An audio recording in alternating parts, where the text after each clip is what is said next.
আমরা ইরানে একটি বিপজ্জনক ও ক্রমবর্ধমান যুদ্ধের সম্মুখীন।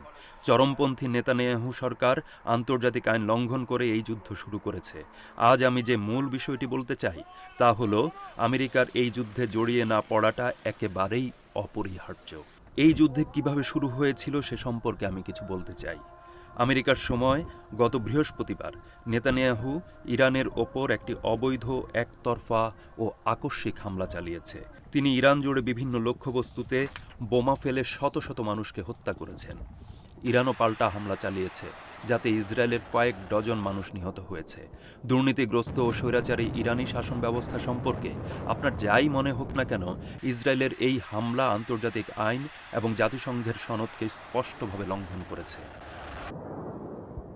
যদিও প্রতিটি দেশের আত্মরক্ষার অধিকার আছে, তবে তাদের এই ধরনের তথাকথিত আত্মরক্ষার নামে যুদ্ধ শুরু করার কোনো